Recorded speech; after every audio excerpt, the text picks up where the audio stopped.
All right. And 3, 2, 1, ta-da! Hey, Hey, Will, how are you? good. How's it going? Good, good. You look good. Oh, thanks. You do too. Um, We got the quarantine here. so, yes, it's getting bigger, It's trying to tame crazy. it down. Um, so, first of all, Will, as you can see in the slideshow already, I was just like mind blown the whole time. So I invited you here, and you guys might see my shirt right here. I wear a Yosemite shirt.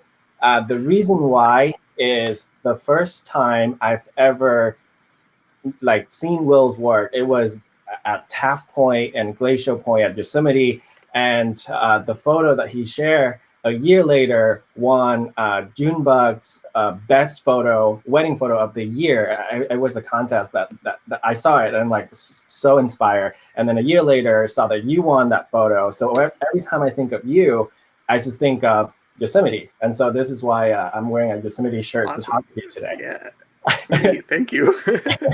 So for people who are sitting at home, who don't know much about you, tell us a little bit about you. Yeah, so my name is Will Khoury. It's Arabic. You say Khoury if you want to say it like that. um, I was born in Jerusalem and I moved to the States when I was like in 2007.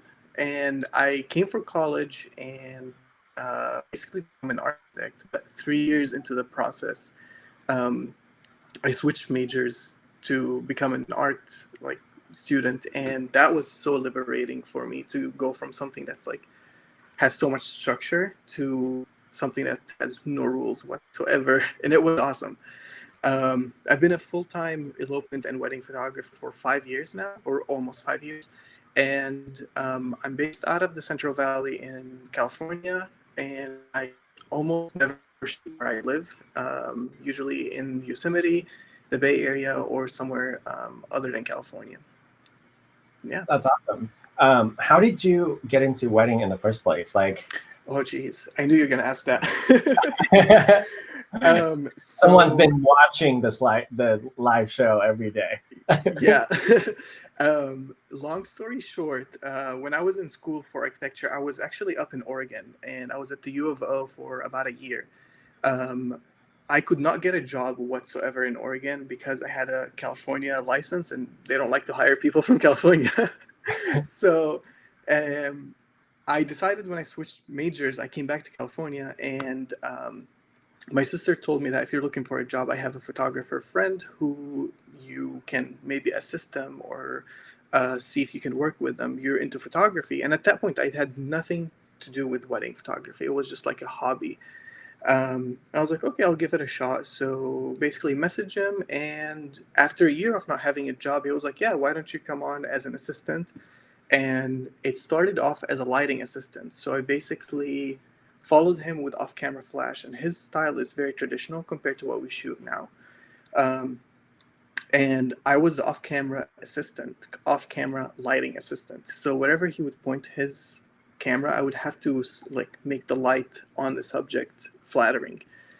So it was like a crash course in learning how to use light before even getting into the field of photography, like wedding photography. After that, I worked with him for almost 2 years, and the week of graduating college, I went and got my license because I knew I wanted to continue doing it full time. And I had like, I was a waiter at a restaurant, and I slowly transitioned out of it. So, um, 3 months later, I became a full time wedding photographer, and here we are. Nice.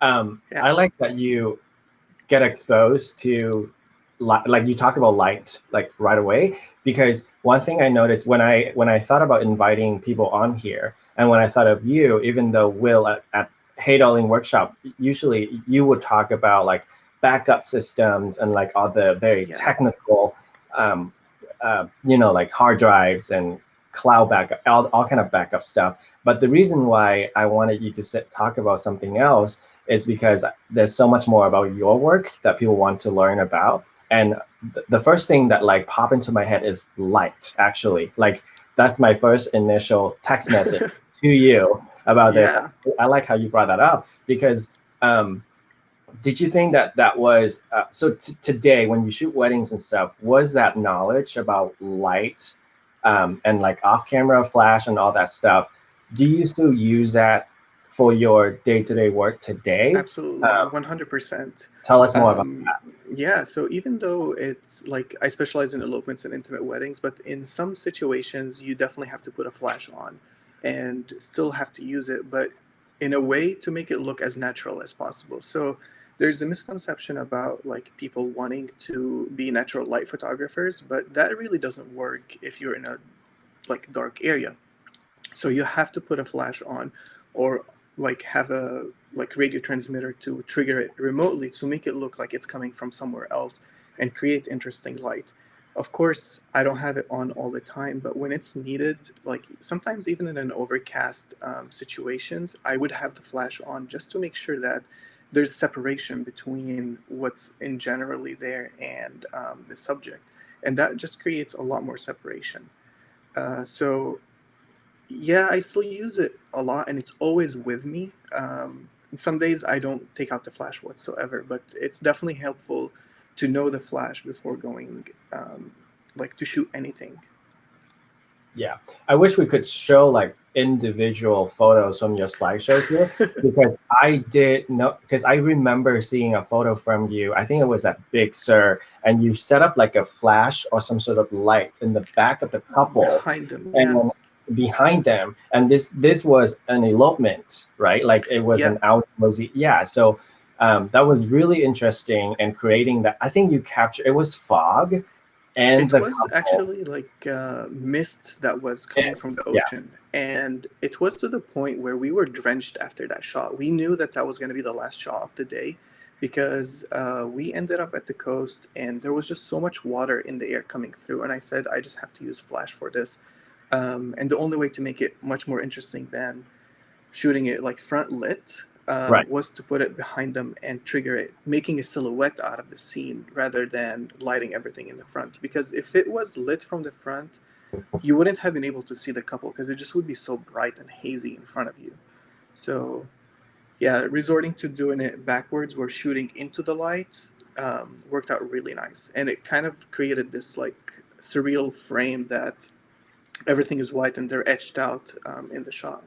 So for something like that in the middle of like nowhere and not like a venue, how did you hang that light then? Like, what did you bring a mini tripod with you? No, luckily there was a slant in the land that we're on, and the couple were standing like in front of me at the same level. But then the ground started like going up toward like a hill, and I took the flash up to the point where I can see like right behind them and like through their like upper body, and that's where it was placed on the mountain behind them. So the range on the transmitters worked really well, and that was also something beneficial that I knew it can transmit that far to bring enough light back into the camera. So basically, just using whatever is around Yeah, it you. was actually on the ground with the transmitter pointing toward the couple. Nice, that's awesome. So with that, because from the slideshow itself and from your Instagram, almost I feel like every single time I look at your photo, they're all different. Like, you know how we all have that one pose that we are drawn to. Like you always want to have to get that one pose. And a lot of newer photographer, I mean, even myself to this day, I still like do that one post that one post because that's like something that I'm so comfortable with. Yeah, But then when I go onto your feed, I would see, indoorsy photo of the couple in front of the mirror and you can't even see yourself, or, details of like the bride and the whole family walking in the rain. Those are also unique and different. What inspires you? Like, do you come in and like, hey, like I've seen this somewhere, I want to try it today? Like, how do you keep track of what inspire you? Like, what inspires you, first of all, and how do you keep track of it? yeah. Honestly, just the ability to want to tell the story in a shot. That's what makes like pushes me to kind of look around and see what would work better for posing. I don't do a whole lot of posing, but the connection, like the angle of where it's shot at, this is what matters to me, to actually capture as much of what's happening in one shot. So I'll talk about this later on when I talk about Rangefinder. But this is just one of the things that like I enjoy, is telling a story in one shot. So if it's not like posting 10 shots to tell a whole story, sometimes you have to do that. But if one shot captures it, then that's good enough for me, and that's all you need. Yeah. So what inspire, like, for poses and stuff, you know, because sometimes you have to think of, like, we can slow ourselves down and we can look Oh yeah. around. Do you draw your inspiration from movies, music? Like, how, like, is there like a certain times in your head it's just like, oh, you see that photo but you Yeah. have never actually seen it in real life? Honestly, it's a combination of like inspiration by light, and as cliche as that might sound as photographers, but the way the light falls, sometimes you have to forces your to put the couple in a certain way. So if you think about like high noon, where the light is coming up and down, it would ideally be to face the light toward them. So you have to try to find ways to um, angle like either your camera or have your couple in a like a pose, or like in an area that will diffuse the light as much as like having harsh light coming down on them. But yeah, and also like my other inspiration is music, and I try to listen to different like kind of musics, but the song that was part of the slideshow that you played is like trip hop, and that's a genre that I listen to, and it's kind of like down tempo electronic music. Doesn't have to have words, and that kind of just like inspires me to like envision a scene and then go off of it from there. It doesn't always work great, but when it does, it's awesome. No, I think it's been working for you. Yeah, and visually speaking, abstract art really helps, where there's no subject in the artwork. It's just like one where you can create a scene out of like just like random paint, and that's worked really well. Like Jackson Pollock is one of my favorite artists, and his work is just like scattered paint everywhere.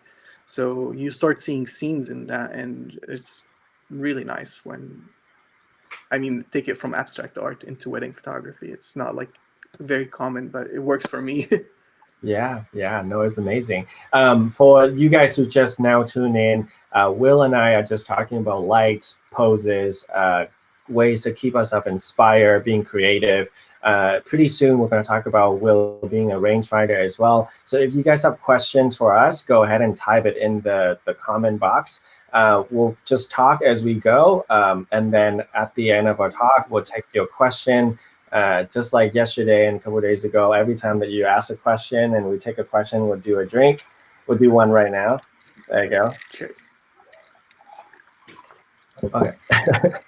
um, so yeah, keep asking us questions. We'll take care of it at the end. Okay. So speaking of rangefinder, for those of you who don't know, rangefinder is they do the Rising Star Award every year, and is like, what was it? Someone said it the other day, and they compare it to, they're like the Grammys in the wedding photography industry. It's one of those things where like you get in, you're like, oh yeah, I've made it. And Will was one of the winner of 2019. Yeah. So tell us about that. Like, when for rangefinder 30, you have to submit 30 photos to, Correct. and your whole career, that's so many photos, that different photos that you take, you have to Yeah. narrow it down to 30, um, to tell the people who's looking at those photos that this is me, this is Will Khoury. How was Exactly. that? Like, what made you choose the photos that you submitted? Yeah. So submitting honestly was one of the hardest things that I've had to do like in my career. And this is not like something that I say lightly, because it had to be a reflection of your work, like you said. And it kind of puts you like, it tests your ability to look through your portfolio in a subjective way, but in a way that's also telling the story in 30 photos.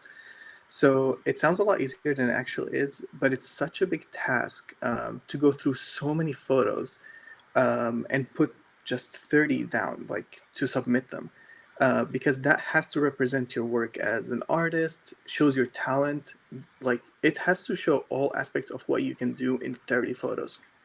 Um, it also has to be within 5 years of being in business. So if anybody's over 5 years as full-time photographer, they cannot submit. Um, yeah, so once like you gather all of your photos, for me, I had more than 30, of course.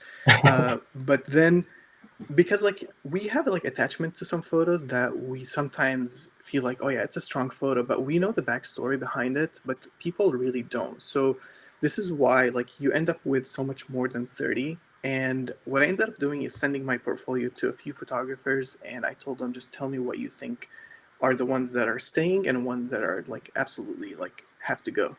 And that helped a lot actually, because to me I included photos that I was like, yeah, it was like I worked so hard to get that shot, but to them it was like, this is silly, you know. So these photos get like taken out Yeah. and the 30 basically get submitted, and you don't hear back for a while, and you just wait to see if like you win or not.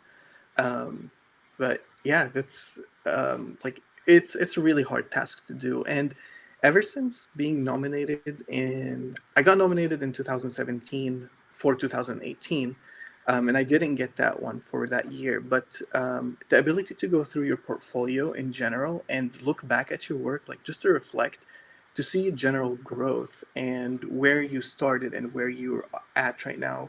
Um, See if there's any consistencies with the work and what you're capturing, the way you're using the light. All of these things matter, and you end up seeing the growth. And it helps you so much for the future and what you're going to be capturing, like for future weddings as well. So with that, it was like it was quite the task, honestly, but it's so worth it. Even if you don't get nominated, I highly recommend just going through your portfolio and just putting together a 30 picture of like the top of your work. Yeah, I think that's so important because like when like you said, like like if you hike for like 2 miles or upwards and you got this one photo, and to you that photo is so strong, but then what is strong? What is it supposed to be like? Oh, So like it just for them, it just, oh, so nice. so now I have 2 drinks. um so you know what I mean, like what is a strong image, like what does it consist of? Yeah, so it has to have like an emotion, like a way that will like be captivating emotionally. So once you see it, it instantly you connect with it. You don't have to think about the image too much to like find something in it. It has to be sharp, but that's not always the like case. There are like artistically photos that can be out of focus, but they have to be done on purpose, and that's where like it could look like it's different. So a full set of like blurry photos could work, but one image would not work. So I wouldn't submit one blurry photo because that might not like convey the story. So it has to like, there's not a specific guideline also to what is good, because this is art. Like it comes back to what looks good to you. If you think it's worth it, you have to submit it. Otherwise, it's not like there's really no guideline. It's just a matter of what represents your work. But to me, it comes down to like making sure it's sharp, conveys a story, lighting is good, editing is good, and consistent with your portfolio. Those are the things that really matter, and also the general vibe of the photo. So if you're like a dark and moody kind of photographer and you submit a little bit something that's bright, it will look like it's not matching the portfolio. So they don't like that. And I like noticed that from the first submission that I did in 2018. But for 2019, kind of looked more into that and tried to think of things like with less emotion to the photos, so that I can submit the ones that I don't have that emotional attachment to. Yeah. So did that, so you talk about the first time that you being nominated and you submitted, but then you didn't win that year. Was that process, like, did that change the way that you actually capture photos? Like, did it change the way that you change the settings on your camera, where you would take that photos and all that? Yeah, it honestly was like a good way to go through my portfolio, and that's actually what really, I think, what helped me a lot for 2019. Um, when I started shooting, I started looking for more like storytelling in one image, because if you submit and don't win, they will review your portfolio and tell you exactly what it's missing. So in that way, kind of you can adjust the way you're shooting a little bit to be able to like if you set it as your goal to win the Rangefinder 30 Rising Stars, you, I don't want to say like this is the recipe to make it work, but there are ways to um, change your shooting style to make it work. And go after what they're looking for. But of course, that shouldn't be your only purpose why you're shooting. You Right. should deliver photos to your couples that they are going to care about, and then these awesome photos will come out of it. Um, so yeah, that's mainly it. It changed how I see a scene in general, just because it needed to tell a story. So with that, it meant less photos to be shot, but more thought that goes into it. So a lot more time was spent getting to know the couple, because I didn't want to get to know them on their wedding day, because that's really disconnected. Um, so spending more time, like if they're somewhere far, we can't meet in person, we would do FaceTime calls, and just get to know them like on a human level, not just like what they're doing for their wedding day, because that's very like that's the things that are going to get you these emotions, Yeah. not what they're planning and where they're going to go or the timeline. So Yeah. once you know You don't them want it as to be people, like a questionnaire vibe, right? Like, kind of, but it's a little bit more than that, because a yeah, questionnaire they can still answer, but when you're talking to them face to face, you can read their emotions, you can actually see their interactions together yeah, before even going to shoot them on the wedding day. So it becomes much more about knowing them, and to look for those small interaction, like the way they look at each other, or if there's something that they did in video where you can recreate that and look for that moment to capture it, then it becomes much more like meaningful to them, but also it will help your portfolio in general. yeah. So for people who's sitting at home and maybe this summer, just assume that this summer we're going to be able to photograph some weddings. Um, what would be your advice to create these, like, beside the talking to them, like on the day of the wedding day, what would be like maybe 3 things that they should pay attention to on the wedding day? um, you mean like to practice right now? Yeah, to practice right now. Like Yeah. when, Honestly, one thing I tried doing is self-portraiture, and that's not the easiest thing to do. But with that, it kind of puts you in front of the camera to figure out like the way to be in front of the camera. So maybe it'll create like ways to make your couples more comfortable when you're shooting them, or I mean, like that right there will get you to use the camera in a way that's like remotely, so that you're not attached to like the settings or anything like this. You'll set up the settings and be in front of it.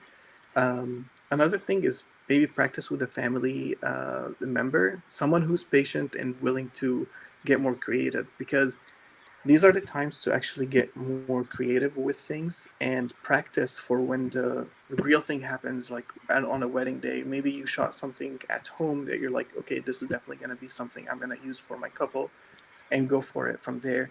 um, Another thing is practice editing, because that's going to be something that's going to reflect on your work in general. So try different lighting situations, shooting outside like through windows, or going outside shooting like in different lighting situations to see how you can handle it on the camera. Just general practice with the camera. yeah. Um, no, those are all great ways to stay inspired, to just, Yeah. like, get out of your comfort zone. Because I remember in the beginning, like when, like when you go on Instagram and you see like the kind of photos that being featured on Instagram. Like, I'm not going to call out any Instagram names and Instagram accounts, but let's just say someone posts a photo, and that photo is maybe a little bit unique and different, and it's being featured on one account, it's getting featured on 10 other accounts. And then I would follow all of that and try to just do the same thing that people do. And I would just like so stuck with natural light, and everything has to be at sunset. Everything has to be at like there's like this unwritten rule that I was following. Like it just like, oh yeah, it needs to be like that so that I could be featured. Whereas like, with what you're saying, like, shoot through a window, shoot in dark corners of your house. It's just those are the little things that if you don't try, then if you don't try by yourself, how are you gonna try it on someone's wedding day when maybe the timeline is a little bit limited and you can't really practice that? Absolutely. Another thing I tried 2 days ago was a FaceTime session. Yeah. And how was that? That it was like so refreshing. So I haven't shot in like the last wedding I shot was on March 14th. And I have not touched my camera since then, other than like things at home, like just random things. But doing a FaceTime session was so refreshing, and it kind of pushed you to do everything without touching a camera, which was insane, because you have to direct your couple that are on the other side at home where to position the camera, in what lighting, and then have them sit in that small area and just capture it on the phone, edit on the phone, and just deliver photos like this. So it was an hour and a half of like finessing with phone position, making sure the light is good, because you don't have control over that either. So that like seriously pushed me in ways I didn't think I was gonna be like able to do it, because I had no control over anything. I was sitting here telling them what to do and everything. So it definitely tested communication level with my couple, and it was a lot of fun. And I highly recommend for anybody to just do it, even with like a friend that they know, to just call them and be like, hey, I just want to test this out. Yeah. So did you have to ask him like, hey, hold your phone and like walk around so that you could luckily the house? She's a makeup artist, the girl, and she had a tripod and a phone holder. So that helped so much. But a few of the photos, I actually had them like flip the camera, so it was all shot on the normal camera, but for a few I had them put it on the front-facing camera, and almost like a selfie, and that's how I was taking them. And the hardest part about it is the crop factor, because like it's so long, like it's almost like a vertical panorama shot. But on the phone you have to crop it like so much smaller, so it kind of pushed you in a way to like think about a frame in a smaller format. So the quality wasn't great for the photos, but I mean, we did a full session from like remote session. It was awesome. Yeah, and if you guys haven't seen it, you should head over to Will, his Instagram account. He posted the other day. I mean, they came out great. Like, how that some of the photos, like you could see the grain from it, and it's like very moody.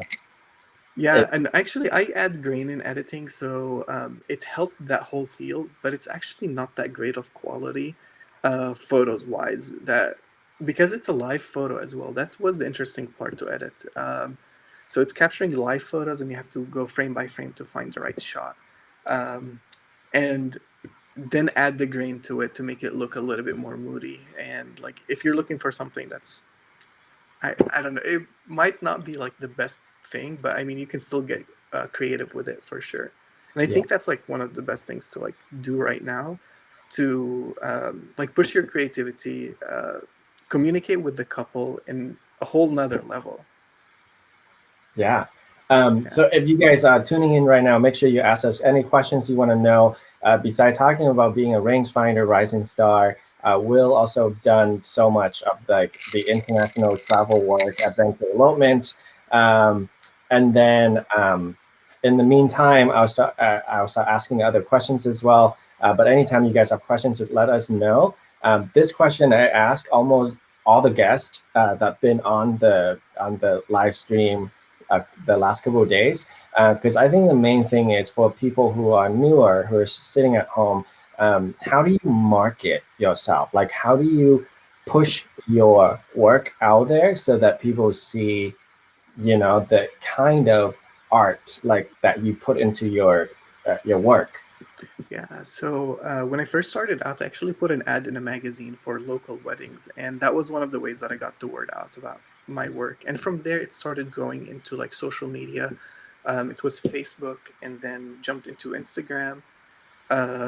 Slowly became like better on the website, where I'm getting leads from the website, and then Pinterest, and a combination of all of them actually work really well. So um, making sure that not everything that I'm posting is the same on Instagram as a website. There's a variety of all across all like social media uh, to keep it fresh for people and be able to find new work in different formats and keep your work relevant, of course.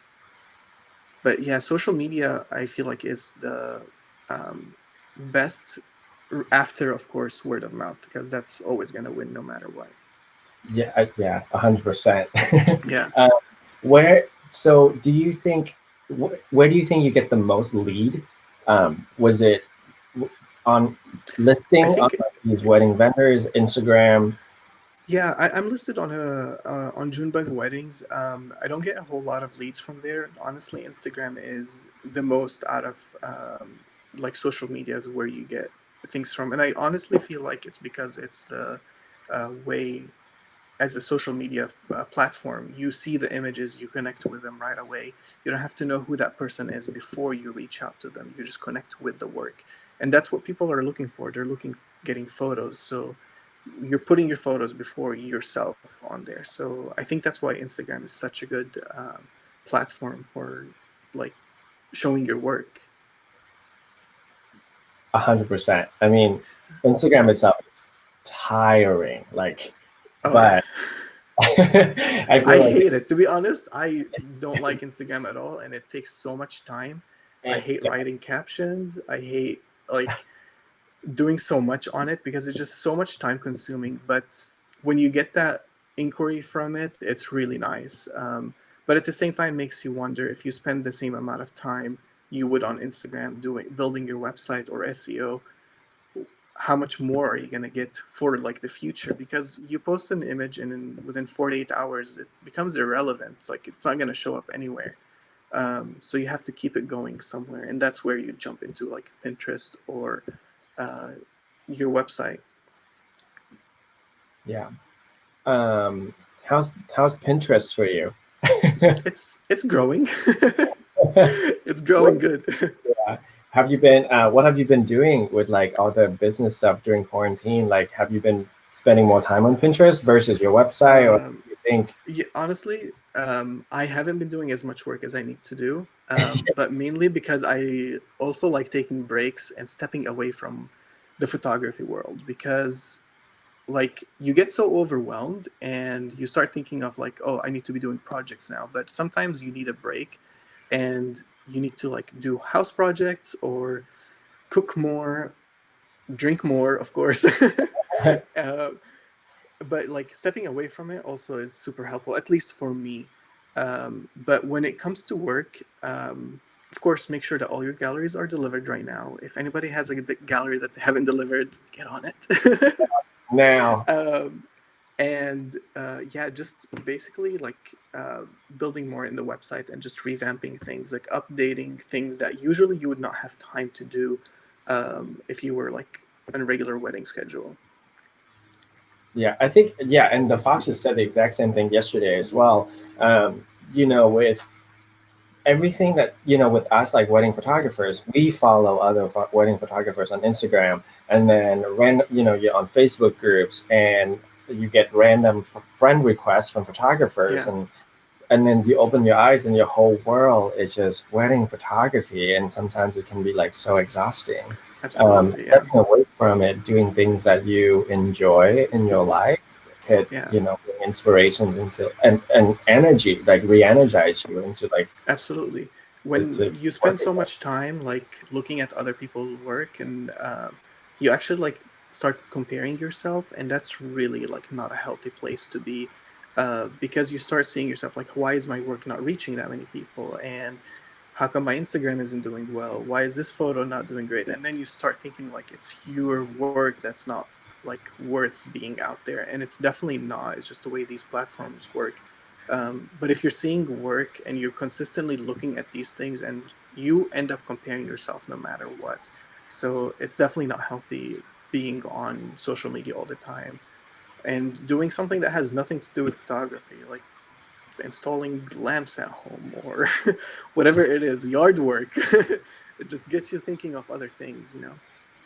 Yeah, yeah, for sure. I mean, for me personally, like I I that comparison game that you talk about will like reappear in my head every other month, and it doesn't Yeah. stop. Like I have talked to people, and I'm not trying to fish for compliments. It just, when I talk about like that kind of insecurity about your own worth, it's just like, yeah, like I do have my presets. Yeah, I do know that I can create photos, but then I would go on Instagram and I would see other people's work, and I'm like, oh, I wish I could edit like them. Oh, I wish I could do the things that they do, or even like, oh, how come my photo is only getting like that many amount of likes? And I hate talking Yeah. about Instagram likes and followers because it sounds so what's the word that I'm trying to think, like shallow. Yeah, it's so shallow to think of Yeah. numbers on that. But then the thing about like social media too is like that's what they're doing, like, yeah, on Exactly. TikTok, Yeah. and like, oh, my photo has that many views. YouTube, you get that many views, that many comments. Instagram, you get that many likes, that many followers. And Yeah. I think a lot of us feel like we can get stuck into that trap. Absolutely. Yeah. It's almost like a self reflection of your worth through your Instagram feed and everything else that you're putting out there, which is completely not true. It's BS. So Yeah, don't get caught with that stuff at all. And I find myself getting caught with it as well. I see a photo that gets thousands of likes, and I'm like, it's a great photo. How come my photos aren't doing the same? Like, yeah, you know? And if you're comparing editing style, that requires a revamping of your whole style, like of what you've been delivering. Like, so establish it early on and continue with it confidently. It's not the likes that are like, people aren't getting likes because of the way they edit. It's getting likes because of a good image. yeah. I think, yeah, we've been talking like about so many topics. Yeah. Let's take a look through. I'm not sure if anyone asked any questions because we cover basically Let everything. me see. Um, uh,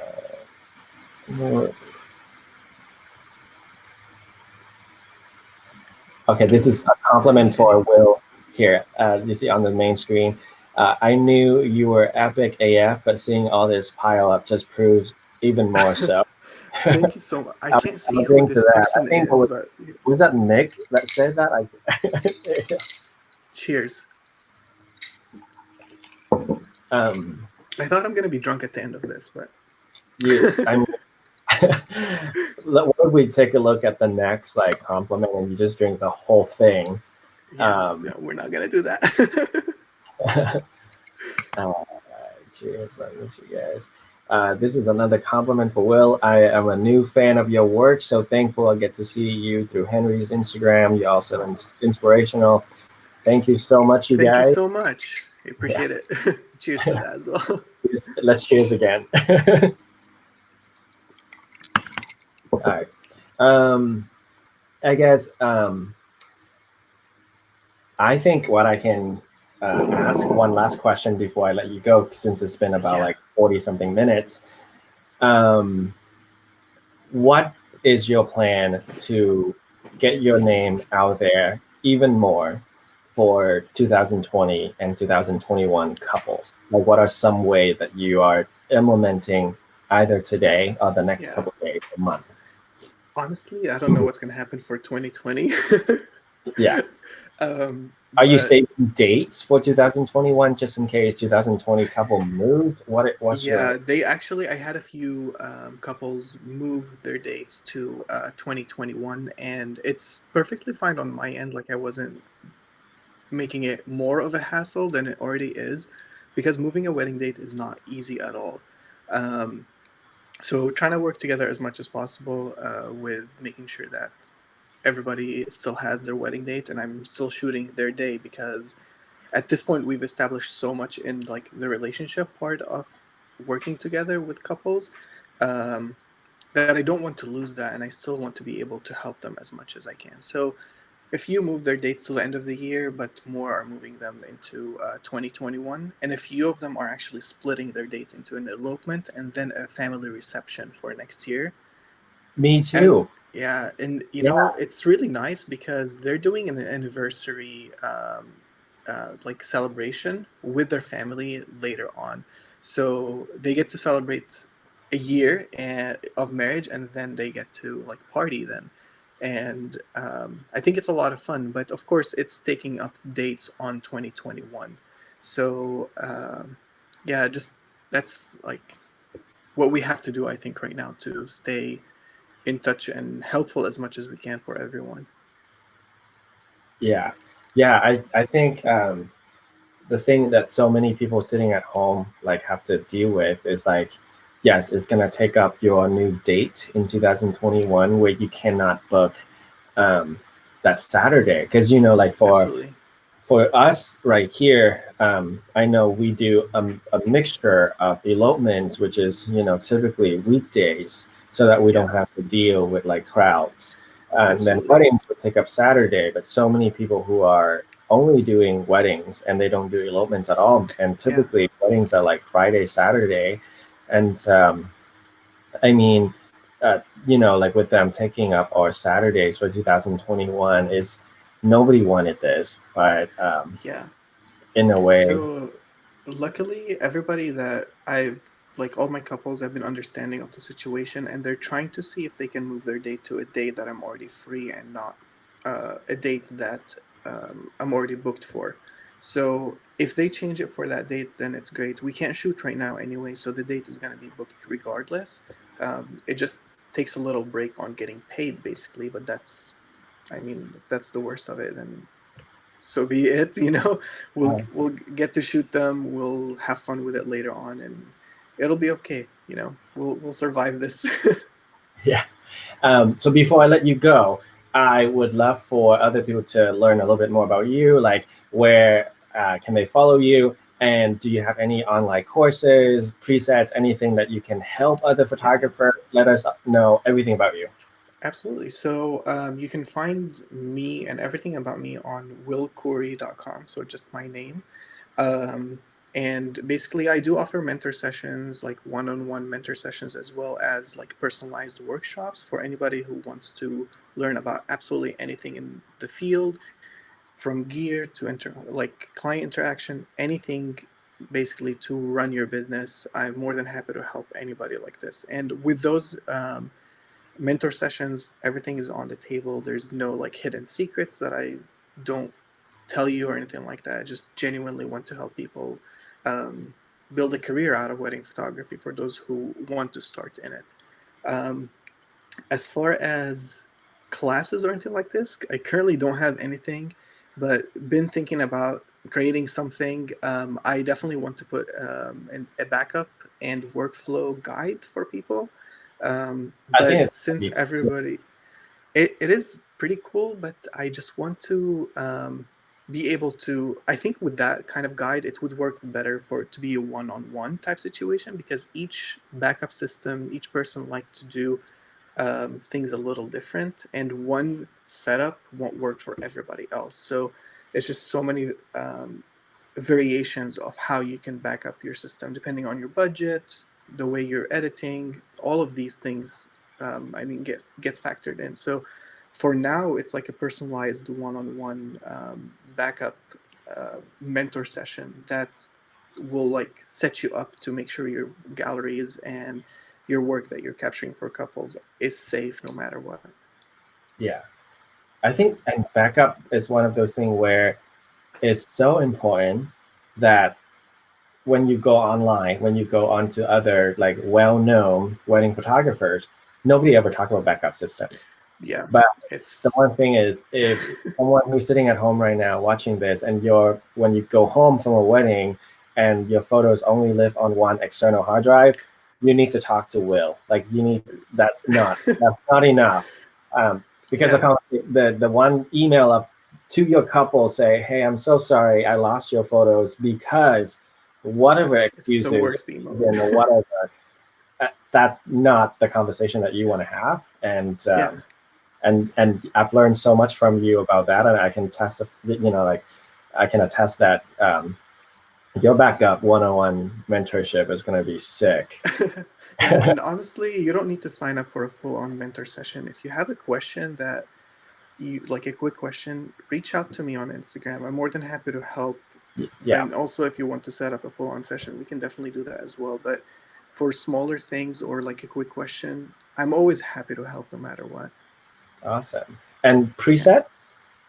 Yeah, also on the website, WK Presets, I've been selling them for about 3.5 years now. Um, and you can find them there. Soon there will be a mobile version as well. I'm still testing for JPEG files, so like for your daily use. But yeah, you'll hear about them if you follow me. Perfect. All right, so one last drink, and then I'll let you go. And thank you Cheers. everyone for following us and watching us today. Don't forget to come back tomorrow for the last of the Alone Together live series. We'll be talking with Nick Edmondson from Nick Plus Dene, and he'll be talking about SEO, submission, being featured, sharing your work, and all that fun stuff. So thank you again, Will, for being here, and thank you so Thank much. you for having me. That was awesome. All right, Cheers, one, man. two, three, cheers. Oh, I missed it. 1, 2. Oh.